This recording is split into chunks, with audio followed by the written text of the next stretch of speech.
பட்டியலில் இருக்க முதல் பேர் யாருக்கு? நம்ம தான். ஏன் இதை சொல்றேன்னா, நாம் இந்த உடல் இருக்கு இல்லையா, இதை பிறர் பட்டியலில் முதல்ல வச்சோம்னா நம்ம உயிருக்கு நம்ம முதல்ல உதவி செய்யணும். சேரிட்டி பிகின்ஸ் அட் ஹோம்னு சொல்லுவாங்க. தர்மம் வீட்டுல இருந்து ஆரம்பிக்கணும்னு சொல்ற மாதிரி, நம்ம முதல்ல இந்த உடம்ப பிறர் பட்டியலில் முதல்ல வச்சோம்னா எந்த உயிர் கொலையும் செய்ய மாட்டோம். ஒரு உயிரை கொன்று அதனுடைய புழாவை இந்த உடம்புக்கு அனுப்ப மாட்டோம். இந்த உடலுக்கு தீங்கு நினைக்கின்ற செயலை செய்ய மாட்டோம், சொல்லை சொல்ல மாட்டோம். எனவே பரோபகாரம் எங்கிருந்து ஆரம்பிக்கிறோம்? இந்த உடம்புல இருந்து ஆரம்பிக்கிறோம். அப்பதான் இது நம்ம உடம்பை ஏன் இந்த இடத்துல பிரிக்கிறோம், அந்த பட்டியலையே நம்ம உடம்பை பிரிச்சு முதல்ல வைக்கிறோம்னா, நம்ம உடம்பு மட்டும் இல்ல, எல்லா உடம்பும் ஒண்ணுதாங்க உணர்வு வரணுங்கிறதுக்காக.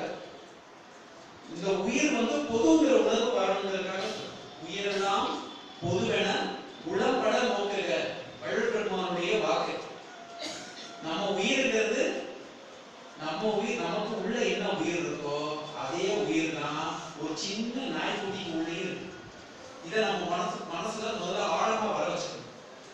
அப்படின்னா உசுரால நம்ம எல்லாரும் ஒண்ணுதாங்க உணர்வு கொஞ்சம் கொஞ்சமா நம்ம மனசுக்கு கொண்டு போய் கொடுத்துக்கிட்டே இருக்கணும்.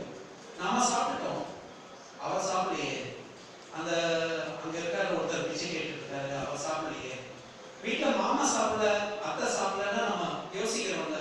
அது மாதிரி அவங்க சாப்பிடலன்னா ஏன் அவர் சாப்பிடாத நான் ஏன் யோசிக்கிறோம்னா, எனக்குள்ள என்ன உசுர் இருக்கோ அந்த உசுர் தான் அவருக்குள்ளே இருக்கு. ஏன்னா உயிரெல்லாம் பொதுன்னு வள்ளுவர் சொல்றாரு. இதை நம்ம மனசுல வச்சுக்கணும். நம்ம உடம்பை நம்ம பிரிக்கணும். நம்ம உசுருலாம் எல்லா உசுரும் இருக்கிறனால ஒரு பொதுவான ஒரு விஷயம் தான் இந்த உடம்பை ஓடிட்டு இருக்குது.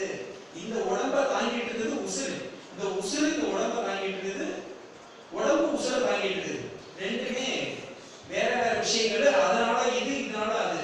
இதை நீங்க புரிஞ்சுக்கணும்னா ஒரு 5 கிலோ மண்ணெண்ணெய் கேனை தூக்கிட்டு போய் நடந்து பாருங்க, கொஞ்சம் தூரம் நடந்து பாருங்க, கொஞ்சம் ஏழையாகும். ஆனா நம்ம உடம்பு சாதாரணமா ஒரு 40 கிலோ இருப்பாங்க. ரொம்ப வீணா இருந்தா கூட 40 கிலோ, இல்லைன்னா ஒரு 60 கிலோ வரைக்கும் இருக்கும். அந்த 60 கிலோ உடம்பை நம்ம தூக்கிட்டு நடக்கிறோமா இல்லையா? அப்ப நமக்கு இழைக்குதா? இல்ல. ஆனா 5 கிலோ தூக்க முடியுதா?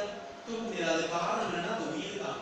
இந்த உடம்ப நாம தாங்கல, உயிர் தான் தாங்குது. அப்படின்னா வேற ஒரு பொருளா தானே அது இருக்குது. நம்மளை யாரும் தூக்குறதுனால தானே நம்ம நடக்கிறோம். நம்ம தூக்கலையே, நம்ம ஒரு பொருளை தூக்கணும்னா நம்மளால தூக்க முடியலையே. 10 கிலோ கூட நம்மளால தூக்க முடியலையே. இந்த 60 கிலோ எப்படி தூக்கணும்? அதான் உயிர். அப்படிங்கிறப்ப நல்லா புரிஞ்சுக்கங்க. உயிர் வேற, உடம்பு வேற. உயிரால நம்ம எல்லாரும் பொதுங்கிற நினைப்பு என்னைக்கு வருதோ அன்றைக்கு தான் நாம் பிற உயிருக்கு உதவி செய்ய தோங்குவோம். இதுதான் இந்த டெக்னிக் வள்ளுவர் சொல்றது. எனவே உயிரால நம்ம எல்லாம் பொதுங்கிறத தெரிஞ்சுக்கிட்டு உடம்பால பிறருக்கு என்னெல்லாம் உதவி செய்யறதுக்கு 3 விஷயங்கள் இருக்கு. உடம்பால செய்யலாம், அப்புறம் எண்ணங்களால செய்யலாம்,